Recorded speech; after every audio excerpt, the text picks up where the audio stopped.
Hello everyone, and welcome to this new video. I'm with Ruud Janssen, the co-founder of the event design collective and the event Canva, and he will explain us everything about this. Welcome, Ruud. So, can you introduce yourself in a few words to start with, please? Thank you, Benjamin.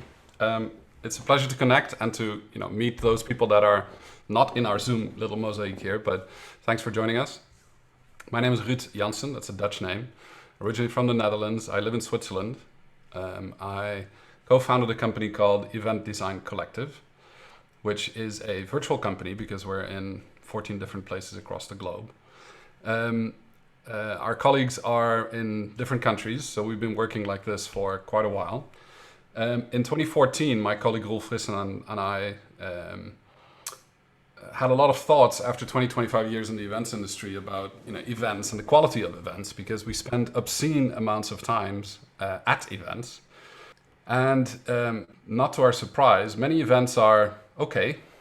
Some events are phenomenal and some events are mediocre at best.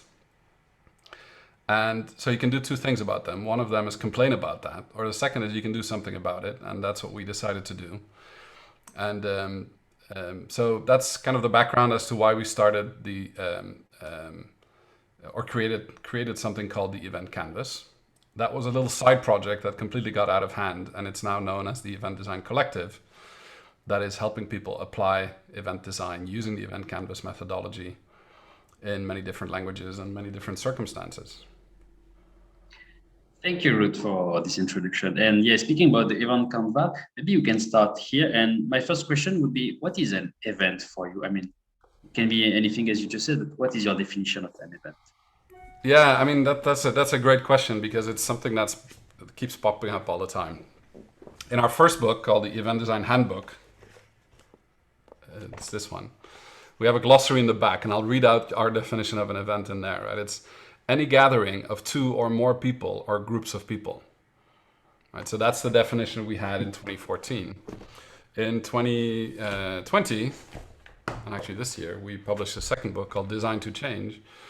And our definition in this book has slightly been enhanced by the fact that to us an event is any gathering of two or more people or groups of people that changes behavior, right? So we added the changes behavior, not because that wasn't part of the intent of the first book, but the second book is really zooming in on the intent of the change and how that change creates value. I think that's one of the important things. So this is the question that keeps us busy, is how does your event create value? Because many people spend time at events and try to figure out what they do. And then the purpose of the event canvas is this, right? It's for anyone that needs to get everyone on the same page. So it's quite a broad brushstroke definition, but any gathering of two or more people that changes behavior. So Benjamin, we could consider this an event, right? You are on one end of the screen, I'm on the other end of the screen. We might have people watching this asynchronously at another time. And this is an event because if we change behavior, which we can measure, right? We can measure behavior change. And the way that we would measure that from our end is, do people download the event canvas at eventcanvas.org? Because it's free, it's under Creative Commons. We decided to give the canvas away to people to learn the language, how to use it. It has guiding questions. It has 14 building blocks. It has 3 steps that you go through. It's not rocket science, but you can apply it at different levels of, let's say, application. And happy to discuss that with you today. Yeah, I will put that all these links in the video description. But one thing I already saw about your event canvas, like ring a bell for me, it's like I could see like pains, gains, jobs to be done, instructional design, kind of that words are ringing bells for me. So yeah, I wonder how you kind of put everything together to make sense. How did you create this template? Maybe you can share a bit more about this. Absolutely. And probably the best way to do that is share it with an example, right? To give you a view of what it's like. And maybe just explain the building blocks, which might help people understand it a little bit better. So what I'm going to do is use one of our other tools of choice, which is Mural, where we have, our our Swiss Army knife of collaboration is using Zoom and Mural. Those are kind of the two things that we use a lot, and we've been using them for the past decade. So this is nothing new to us since we've been going into this pandemic. But an event canvas can be anything. Here's an example of the event canvas of the 20th anniversary of Wikipedia, right, or the Wikimedia Media Foundation's 20th anniversary. And as you can see, it's got 14 building blocks. But let me kind of pop up a little video, if you don't mind, here for a second. Yeah, sure. And let me just talk you through the event canvas in 2 minutes and 10 seconds. And instead of using the sound on the video, I'll try to narrate to it so you see how it works in practice. So here we go. So if we look at the event canvas is actually something that we like to use visually, right? Because visual language is very powerful. And the first thing you have to decide is who are the stakeholders that are involved in the event. Because successful event change the behavior of stakeholders. And so if you're looking at an event, the entering behavior is critical. How do people walk into the event? Then you think about what are some of the pains that they have, frustrations or obstacles going into this event.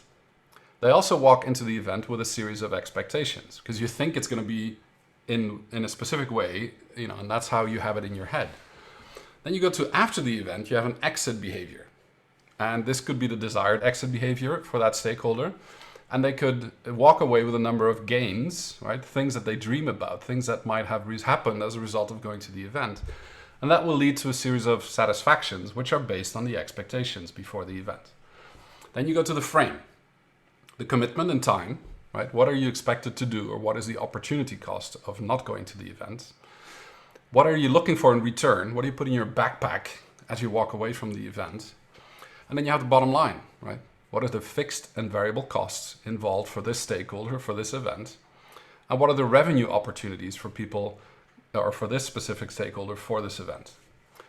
Then a stakeholder has jobs to be done. These could be functional, emotional, social jobs, or basic needs, right? That they have to do anyway, and the event might help them do that. And the event delivers a promise. It's the gift package, and you open it up and you go, oh, that's what you want. The third element is the prototype, which is the experience journey of the chronological touch points of experiences that you have. And the bottom part of that hourglass is the instructional design, which are the skills, knowledge, attitude, and people learning that you can program during the event to convert the time spent at the event from the experience to the instruction to the actual value that it creates through that behavior change. So in a 2-minute nutshell, that's what the event canvas represents and how it works. And if you translate that, our experience is that you can sketch out any behavior change of 2 or more people using these 3 steps: change, frame, prototype, right? Define the entry exit, define the boundaries, the frame within which that needs to happen from that stakeholder's perspective. And then the last part is that hourglass, which is how do you spend the time? How does the sand fall from the top part to the bottom part? And what does that deliver as a result? So that's the event canvas. Thanks, Ruud, for presenting. And I love how you just explained this in 2 minutes, because I know it's a very useful and complex method that we can apply, but you made it in 2 minutes, so it's perfect. And I think it's crystal clear. Thanks for sharing this. Absolutely. So maybe you can, so after we'll use this example, I think, of the Wikipedia and Wikimedia, but maybe can you tell us a bit with what kind of client did you work? Do you have like special highlights, or maybe can you show us a bit more about your past work? Oh, absolutely. I'm delighted to kind of share. And obviously, a lot of the work that we do is, sometimes it's proprietary, so we cannot talk about it publicly. But I'll try to share some of the stories that we've worked on. We try to design at the speed of change. And so what it is it's actually a very collaborative kind of method of working, right? So most often, whoever wants to design the event owner has a series of things that they want to express to their team and get the team to understand what it is they're trying to do from the event. And that's quite a difficult conversation. But in order to facilitate that conversation, we work collaboratively with a team of people. So ideally, and this can be done offline or online, right? So this is various ways of doing that. because they're supporting resources both for the offline and online experiences. You'll see a portfolio of examples that you can kind of scroll on our website if you want to get a better idea of what is some of the past work that has happened and what does that look like in practice. So whether it's the rebranding of a large life sciences company, or the nuclear security summit, or a national association talking about eating disorders, or any of the types of the World Education Congress. These are some of the public case studies, or the inter-community event that the Internet Society has done. The people that built the internet. The reason we can talk is because these people have created the internet protocol. But for them to get together and to talk about that in a group of 80,000 people was actually a very simple task, because they said, how can we take our board meeting of 16 people and open it up to 80,000 people, right? It sounds like a really simple idea at face value, but how do you do that, right? And the first time they did that was in 2015, as an example. And you can read all about that in the 2015, 2016, 2017, and you can see the event evolve over time and see how it works in practice, right? So what kind of organizations use this in practice? Well, it's, here are some of them that allow us to put their name on our website. So companies like Indeed, or associations like AICPA or AO Foundation, who do spine surgery, or Google uses this as their de facto kind of in-house way to design events. Also destinations like Zurich, or the IMEX Group, or Caesars Entertainment, who's taught 1,000 clients and staff how to use this because it's part of their core business. But also the International Olympic Committee and United Nations, and the team at Mural uses this to work on things like this. So a very diverse group from corporate, non-governmental organizations, membership-based organizations, and governmental organizations use this in practice. And I guess it makes sense, because as we could see at the beginning with the definition of an event, which is quite broad, I think it makes sense that you have a lot of corporate, non-profit organization, and I mean, almost anyone could benefit from this methodology, I would say. What we found, Benjamin, is, and that's interesting, is what started as a little side project, creating the canvas for us, was more a way of ridding ourselves of the pain of the event owner, right? If you've ever done an event, I'm sure, or anyone that's viewing this, like, you have this brilliant idea in your head, oh, we should do an event, right?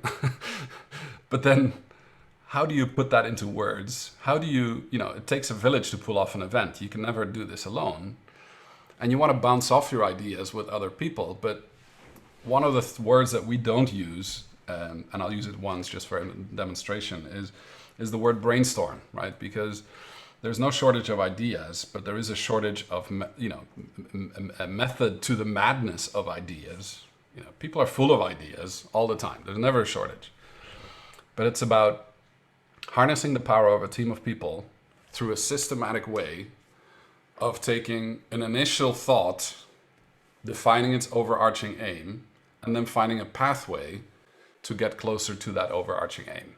And I think this is what we found extremely useful in this has really been, that very thing, which is, taking the spaghetti of the design squiggle, which everybody, probably knows, and going from, the initial, let's say, spaghetti mode in your fuzzy front end, and then slowly going towards the overarching aim, but having a very systematic way to go through that. And that systematic way, could be found by trial and error, right? Like in this case, very often they do an event and they have duct tape and they, the thing is leaking and they have no idea how to do it. And then they figure out they need to do event design. And then very often they start, going into this mode of operation, which is like a systematic way to going from, taking all the ideas we have, long listing the stakeholders, defining who has high power, high interest, selecting the stakeholders to delight, empathy mapping their pre and post-event behavior to extract the behaviors, defining the actual change and frame of the event, then looking at it from multiple stakeholder perspectives, one by one, systematically. So you take away the spaghetti in the head, right? And then defining the delta, which is the design goal, which is probably the hardest part, but it's also the most important part of taking the previous thinking and reducing it down to the syrupy goodness of 3 post-its per stakeholder, right? If this is the entry and this is the exit behavior, what needs to happen in the middle? What you put on that little post-it is the holy grail of what you design for. But getting to that is not something you do alone. It's not a solo sport. You have to have a group of people. Ideally, we always say, we've noticed in a live setting, 7 people is ideal. Online, we've also found that 7 works really well, but 5 and 6 is also a good option. So somehow the brain power of people online comes out better or easier or in a more balanced way than online, because the behaviors of group dynamics are slightly different online. Once you have the delta, then you go into the prototyping, which goes super fast. So this part, which people think is really hard, is actually super fast. So if this takes, let's say, 1 hour per stakeholder, and maybe 15 minutes for the stakeholder alignment, and maybe another half hour for creating the delta. Let's say this takes 3 or 4 hours if you have 4 or 5 stakeholders. This part can be done in probably less than 2 hours. And then you walk away with the narrative and a plan on how you can actually go and deliver that event. So, so we really like to visualize stuff like this, where it's like, okay, you create that change, you define the design frame, and ultimately what you walk away with is this part, which is that hourglass, right? And the hourglass is really how you spend your time. I think we're all designers of time, and you can waste somebody's time, or you can save somebody's time, or you can, make it worth their time, or you can make time an investment. And what you want for a good event is the latter, right? An event should not just be time well saved, it should be time well invested, or at least time well spent. Yeah, I totally agree. And I think since we got the pandemic and everyone was attending many virtual conference, whatever event online, we started to think about the kind of price, time, and what you get from an event. Because at first we were attending many things, and then we're like, is it really worth my time? What's the value I'm getting from it? And compared to the real life event, and now people are asking that kind of question.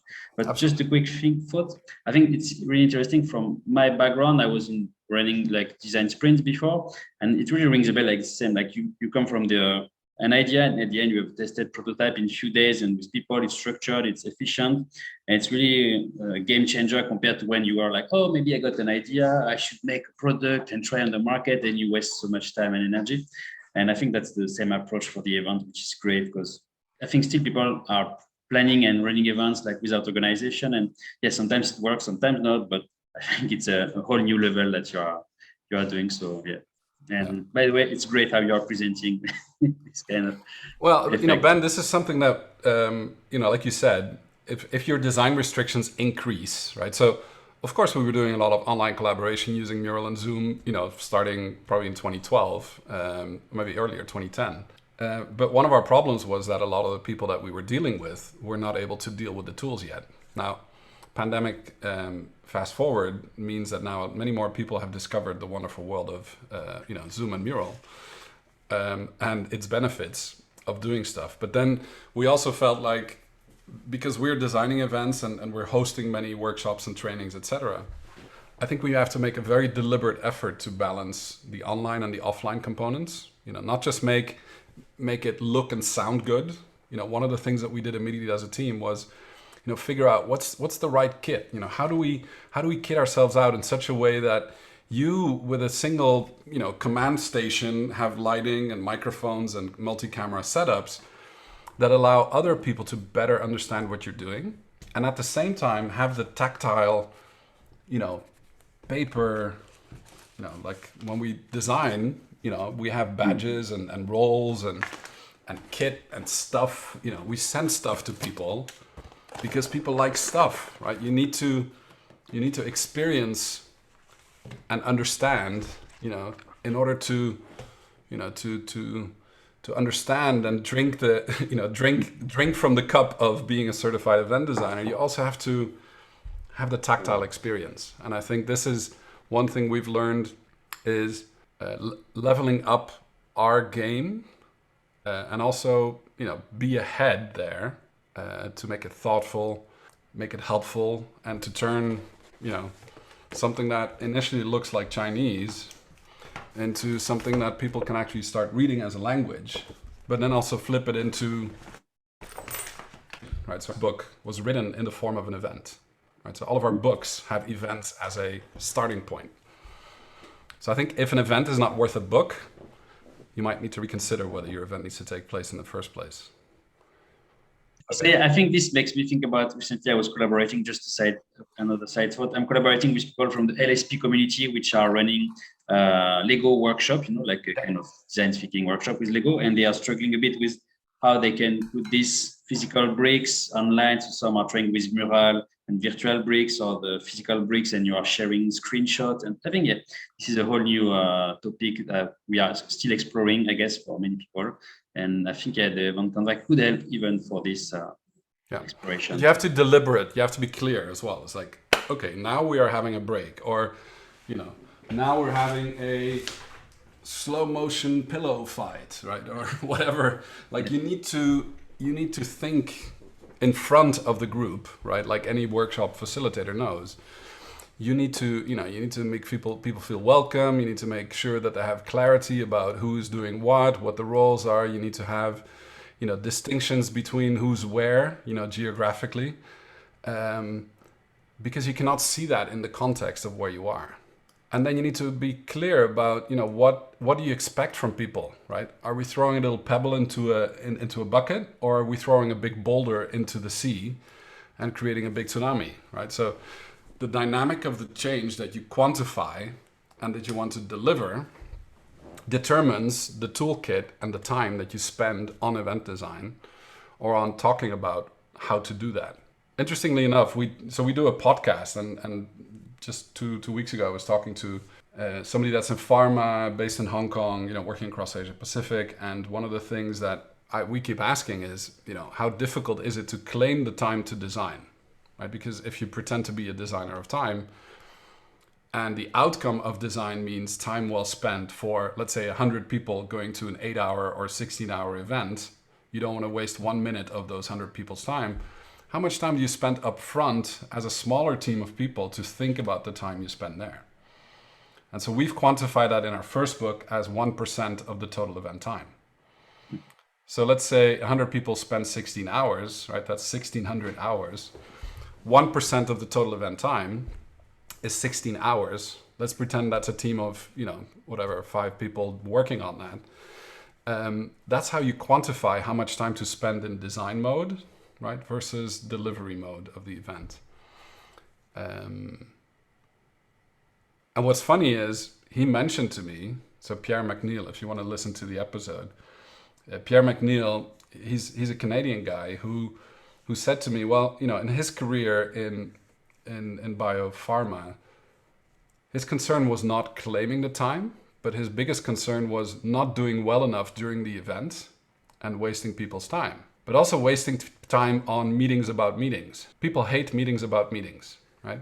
So if you can get rid about the meetings about meetings and turn that into a workshop with a systematic approach that people know, okay, this is the time I start, this is the time I finish, here's how it works. It's going to be fun to design this thing. It might be challenging, but it's fun. Then people are not already sighing by the first, iteration of let's do a brainstorm about the next event, because people will be pulling out their hairs when they hear that statement. No, we have a new approach. We're going to use a mental model. There's 3 steps. There's 14 things that we're going to do, and we're going to walk away with 3 prototypes. So we give our event owner choice, and the process will be fun. It's going to be challenging, but at the end of the day, we'll have clarity about, in 60-second videos, this is what happens for each of the stakeholders we're trying to delight. This is the behavior we're designing for, and here's how it's going to be delivered in a big picture. That gets people excited. Yeah, I think so. That's what I'm excited about, to learn your method as well. One question that I was reading, you mentioned your podcast, and I check also the blog article and things like this on your website. I was really thinking about, like, many people on the internet were complaining about, like, you are losing the time, like the water cooler talks, the side talk, that kind of things. And I know it's a bit hard to recreate online this kind of moment, and even sometimes the conference can be a reason for that kind of things, and can be the main reason even. What's your take on this? What did you experiment? Do you have some? Yeah, I think what's really important is the cadence, right? The flow that you have And some people say that flow doesn't exist, and it's you know it's not what needs to happen. Or, but you know, if you look at an event design, it can look like anything, right? Let me put up an example here for a second. What you're looking at here is an event design of an online event. This was an event that was supposed to happen in Budapest. Obviously, it couldn't happen in Budapest, but then it was turned into an adventure that would take you across multiple planets, right? And now all of a sudden, the event turned into a astronaut training, and you got preparatory training to do. You got test flights and all of these things. So the verbiage and the language changed. You could take a group of people up to see a couple of different planets with different working methods and different things. Synchronous, asynchronous, formal, informal, and all of these sessions had kind of formats around them. To ultimately lead to a big kind of re-entry, together, and a safe landing back on space to return to Earth, with a post-event thing. So a lot of what you do is about the story around it and how that story creates a sense of imagination and a sense of wonder in the heads of people. So whether you call it a water cooler or, many people complain, when I do a webinar and I put people into breakouts, everybody leaves. Yeah, well, that's your fault, right? Because you haven't managed the expectation of people, or they're not ready to talk to other people. People are curious beings, right? We all have a prefrontal cortex, right? This thing in front of our head. It took 2 million years to grow that piece on our brain, but it's our experience simulator for the future. So if I do this, then the likelihood of you doing that, the anticipation of behavior change, is our greatest power. It's what distinguishes us from all the other mammals on the planet. If we don't use that right, or if we don't know how our audience will react to something we will do, then it has to be by intent or by surprise, or it has to have a function, right? Because, Benjamin, you're going to be, part of one of our 3-day plus 6 months trainings, where 80%, when we start off, 80% is mystery and 20% is clarity. It's by design, right? So we make people not know what is about to happen. We do not publish a schedule, right? But we know on day 3 exactly where they're going to be. We also know where they're going to be at the end of day 1, at the end of day 2, at the end of day 3, plus 1 week, plus 1 month, plus 3 months, plus 6 months. We know the journey because we've done it 35 times, and now we know we've perfected that journey. And perfection is never the intent, right? A lot of people in events are concerned about only one thing, and is it flawless, right? Is it perfect? It's not about getting it perfect. It's about getting it just good enough to deliver the experience in a way that people change the behavior in the desired direction of change.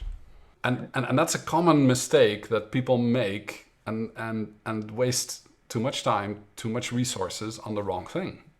Yeah, I really agree. And yeah, maybe just I saw the schedule, and I was also wondering why we don't have that much information, but it makes sense. On your side, it's totally in control. Here's the challenge. When 80% is mystery and 20% is clarity, what happens during the 6 months is we flip that into your story, right? So it becomes 80% your story and 20% kind of maybe mystery, but you're equipped with something that others have not experienced. And because you now have that superpower of being able to facilitate a group through the process, and you understand deeply what happens with people as they go through it, because when people are insecure, they can also make very strange movements, right? Or their behaviors can become less predictable. And this is something as a facilitator online you have to deal with, right? I could press leave and I could break this call because everybody has the red button on the right bottom hand corner of Zoom, right? Yeah. So you do not control if I am connected or not connected. And that is part of the tension that you have to explore and exploit in the right way. And I think we're getting more and more experience with it. Everybody is. And the fact that we have that experience gives us a better experience simulator to forecast, the near future or the further away future of behavior change. Yeah. Thanks for sharing this. And I was thinking, yeah, we started a bit speaking about Wikipedia. Maybe we can take the next like 5-10 minutes to dig into this case study. I Absolutely. think Yeah. it would be really interesting. Yeah, let's take a look. So this is a complex event design, right? So just to be clear, sometimes people ask us, oh, but this is only for like nuclear security summits and when the IOC does something, right? No, like when I go to a meeting with my colleague Ruud, for instance, let's say we were in the car going to a meeting and the meeting takes 1 hour. We could spend 3 to 5 minutes bouncing around. What is our expectation, entry exit behavior? What is the expectation of our counterpart, entry exit behavior? So we set that conversation before without really going through the full canvas. But we set our own expectation before we go in so that when we come out, we have articulated, what was the promise? Did we get our jobs done? What were some of the returns? How much did we commit to? What was the cost revenue? So all of those thinking triggers, even within a 1 hour, little Zoom meeting or a live lunch with someone, you can use this, or you can use it for your Teams meeting for 7 people that happens every week, or design it once properly and then scale it and repeat it because it's really worthwhile investing that kind of time. Good. In Mural, so I'm just pulling up an example here. So one of the things, let's pretend for a minute that you would create a blank mural. So one of the things that we've created is all sorts of murals that we use, timelines, design approaches, but we have our standard design studios in multiple languages available here. So typically this is what people use when they start designing, or they can simply pull up an event canvas template directly from Mural if you haven't, if you don't have access to these templates, and you'll find these right here under business. You'll find the event canvas. You can just drag and drop it, as well as the empathy maps and other things that you'll see that we're using here. So, but the more elaborate templates, and I'll show you like an elaborate version. Let's see, the most, the standard version we start off with when we start designing is something that looks like this. It's fairly simple, and it has the basic ingredients, just to not confuse people. This is what people that follow our event design certificate program each get a mural like this, and we ask them to design one event with at least 2 stakeholders, preferably more. But the basic ingredients is, team, time, and space, because you need a team and you need time and the space to do it, right? So when do you actually have these different meetings? Then we very often have an idea quarantine, because people's ideas get in the way of their thinking. So we lock up the ideas in a quarantine, and we keep feeding the quarantine all the time, right? But we don't open the quarantine until we get to step number 9, which is the event delta, right? So we have all the step 3 through 8 to get to, or 2 through 8 to get to. So the first thing we do is we do a stakeholder alignment exercise and figure out as a team, who has a stake in this event. And then we figure out how do we, where do they fit on the power grid from interest and power with regards to the overarching aim. And people have a debate around this. After 13 minutes, they usually get in a quarrel, which is intended to happen, right? But what we're after is who are the ones that are up here in that quadrant. So we select from the long list of, there could be, 20, 30 stakeholders. But you cannot design for 30 stakeholders because your head will explode, right? It's too much to take in. So you got to filter down to 2 or 4 or 6, or currently working on one tomorrow again that has 8, which is already quite challenging. And then per stakeholder, you grab that stakeholder and we do, we have a pre-empathy map that we do in order to extract the behaviors. So the behaviors here, and again, this is very collaborative. We start the timer and say, okay, let's spend 1 minute in this quadrant. And then people start adding their post-its and da-da-da-da-da-da-da. And then we go through this because the thing we're trying to extract is this part here. Is actually the say and do is what's really critical for us, and the pains and the gains. Then when we've done that, we go to the post-event behavior, and then we extract the exit behavior only. And then that's our starting grid, which we put onto the canvas, right? Because pre-event say and do is the entry behavior. The pains go up there, the gains go over here. So what you have is kind of a starting grid to get rid of the empty canvas syndrome that everybody fears, right? It's like, oh, you look at the canvas, oh, where do I start? Very painful. Once you've done this, 23% of your canvas is done. So that's nice. And you've just been very selfish about one of these stakeholders. And people love collaborating and listen to each other's points of view. And even if you have people that are not talking or that are talking, like I'll mute now because my coffee machine is regurgitating. Even if the microphone is off, right? But the dynamic of talking and typing and seeing it happen at the same time is extremely powerful. Once you've done with that, so let me show you one example when it's finished, right? So let's take a look at an action calendar of an event taking place 13 through 17 August, so next week. This event design, and this is for the Wikimedia Foundation, who have an event on a yearly basis called Wikimania.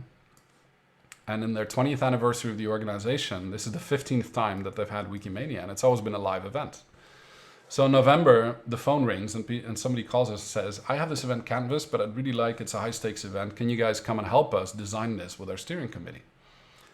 And so we do. And so in December, we have some conversations and some design sessions in January to then, turn it into the prototypes that are put in front of from the steering committee to the organizing committee. And the organizing committee actually goes into action mode for, 3-4 months to then go and create the event, which will happen next week. Now, this is not a simple event because, Wikimedia is a very large community and it's very inclusive and there's all sorts of, let's say, things that you want to take care of. So the first thing that we did is actually did an exercise to get to know them much better, which was to look at the past of the event. In history, there's a lot of value. So yeah, it makes sense. Yeah. So a very simple timeline. You draw a timeline going into history, right? And you look at all the assets that you can find about the event. Pictures, statistics, destinations, whatever it is. The lucky thing here is Wikimania, Wikimedians document everything, right? So if you want to see how the event took place in Italy in Esino Lario, where they took over a whole village for like 5 days, it's all documented in wikis, right? So it's pretty fascinating. But having the conversation with people and the institutional history and the knowledge that people bring and how they interact tells you a lot about the group dynamics. And what we extract from that is also the path to the future, right? Where are we headed? What does it look like this year? What are the new design restrictions we have? Because what we try to do is build a compass, right? We try to build a compass as to what is it we're trying to do this year. And this is what the outcome of the design looks like when it's finished.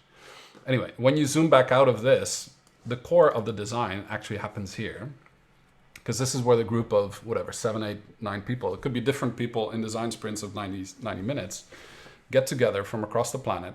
And we did the very thing that we were just talking about. We got the team and the time together of these people. We planned out the steps. We defined the space that we're working in. We looked at the long list of stakeholders, we aggregated all the ideas.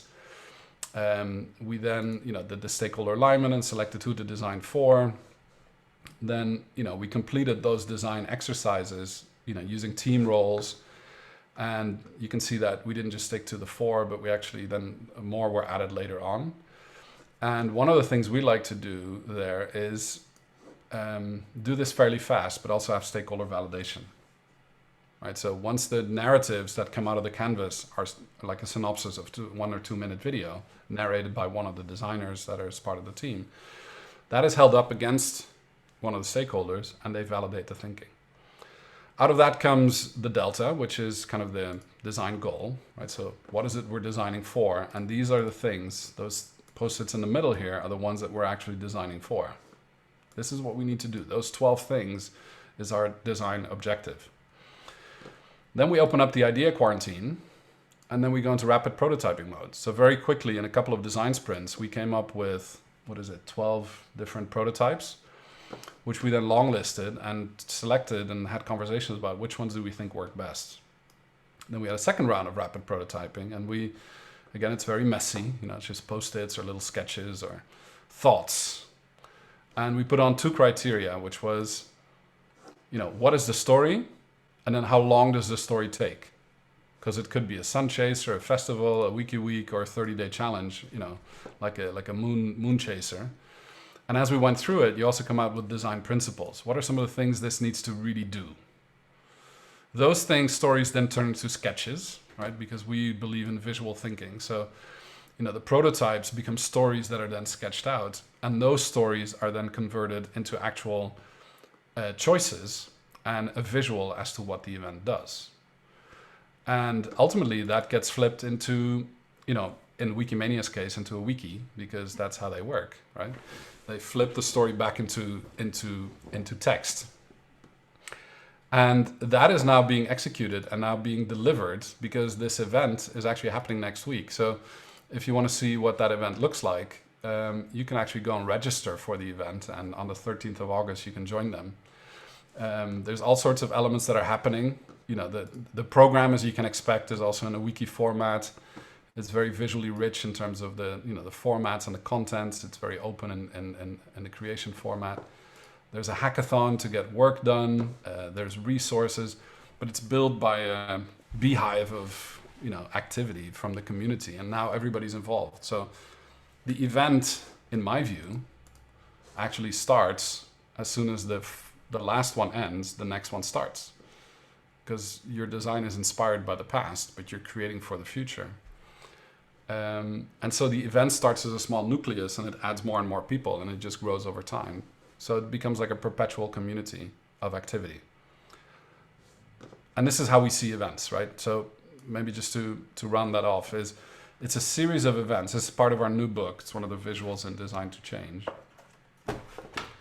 An event owner, or business owner, or whoever's leading the movement, has a thought, or could have thoughts about how are we headed to that future, and what does that future look like once we get there. So they're able to articulate this thing, but they're looking at that, and they're looking at, okay, there's some things we have to do as we get to that thing, but how do we decode that change? And this is when you want to allow the team that's on the ground able to deliver the event, or the people that are in the Wikimedia community that are getting together to create pivotal moments of change. What you want to do is climb the ladder and have that conversation to then, with a team of people, think about how can we design the narrative that we deliver in that tent, or maybe first we do this one and we design that one, right? The further away one, which is easier to think about. And then, you have 3 or 4 steps to get there, so you can articulate this change. And then you can deliver ABC, and you can look in the past and look in the future. And then it becomes a very rich picture. Enough talking. We get really geeky about this and can, I think it's probably very interesting. And I will add the link of the Wikimedia. I think Wikimania, sorry, I got lost in the word. I think it's it's going to be a great event. I'm really curious to see what's going to happen. Yeah, and it's best to experience a design, right? So some people have told us, like, what's all this talk about event design? Or you don't have to talk about event design. Just go to an event that's been properly designed versus go to one that hasn't. And I'm not saying that you need event design to have a fantastic event. There have been fantastic events without using event design. Just like there's been fantastic compositions or songs written without ever writing sheet music, right? But it helps to scale, and it helps to create understanding, to have the sheet music of events, to then have common understanding and have a composer and have an interpreter and have an orchestra and have an audience and have a stage, and so all of the ingredients need to make sense. Yeah, now I'm already thinking whatever project I have and workshop and event, I should apply a methodology to it. So yeah, I think it's going to be great, great learning. Maybe for the last few minutes that we have together, maybe you want to speak a bit about what is your news, what are you going to do next? I think there's this new book also, if you want to explain it a bit more. Let me share real quick. So one of the things people really like is resources, or where can I get stuff. So if you go to eventcanvas.org, what you'll see on the website when you land there is that opportunity to actually download the canvas. If there's one thing you do as a result of being in this particular session, I would recommend that to be the one thing. You also get the first 100 pages of the Event Design Handbook for free, because the business model of this book is that this part is free and this part costs $29.50. But most people buy the second half of the book gladly. What you'll also find there, if you press the little hamburger menu, is the tool store. And the tool store is really where all of the resources sit. like what you were saying, the event design handbook, the design to change book, but also the facilitation kit, the event design certificate programs. The canvases can be downloaded in high resolution to print on A0, or there's also self-paced learning with online training that's available, where you get stepped through this 7 to the 10 different steps, and other goodies that people enjoy having, or if people need help on their event, that's something we do as well. The latest, let's say, once people join our programs, they also get access to these online learning modules, which I think are very helpful. Some books have learning modules connected to them as well, so it's a multi-platform thing. And this kind of training, by the way, is also offered to universities, so young professionals. We encourage them to learn about this. Some bachelor's, associate, and master's degrees. Faculty have become certified event designers and brought the young professionals program to their universities. So we highly encourage that, because the next generation needs to speak their part. But every step is kind of explained with videos, and so you can kind of review how things work with certified event designers.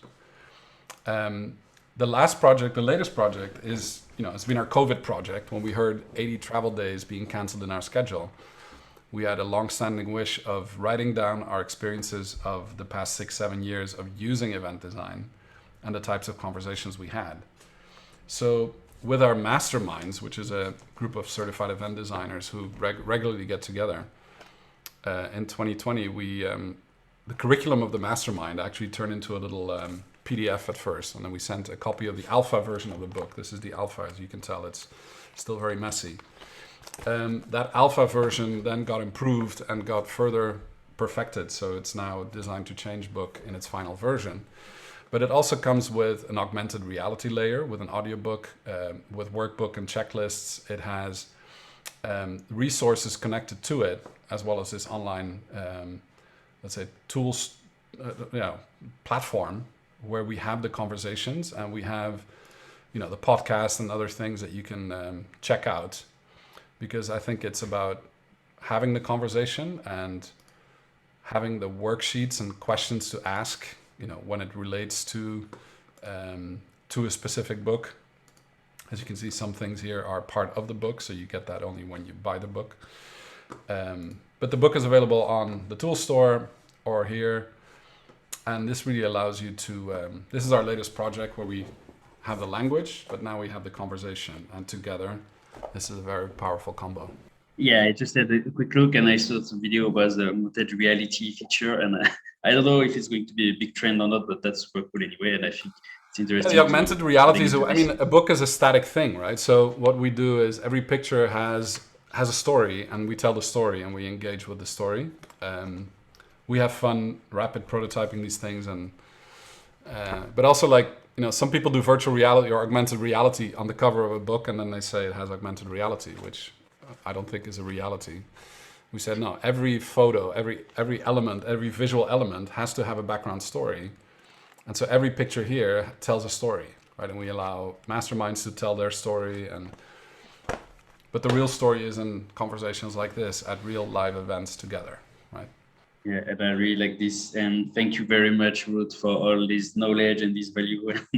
It was amazing to learn from you, and thanks for this. If the design process is enjoyable, it's usually a very good event as well. It's a very good event, team to start at the core. But no, thank you for your time, Ben, on recording and capturing this. And I look forward to designing together, because I love the work that you do. You inspire us with a visual context and creating more mental context for the actual working space. For instance, in the online world, which I think is a very important part of the mystery and the story, right? The mystery and the clarity can be prompted by both. So I look forward to seeing more of that. Yeah. Thank you very much.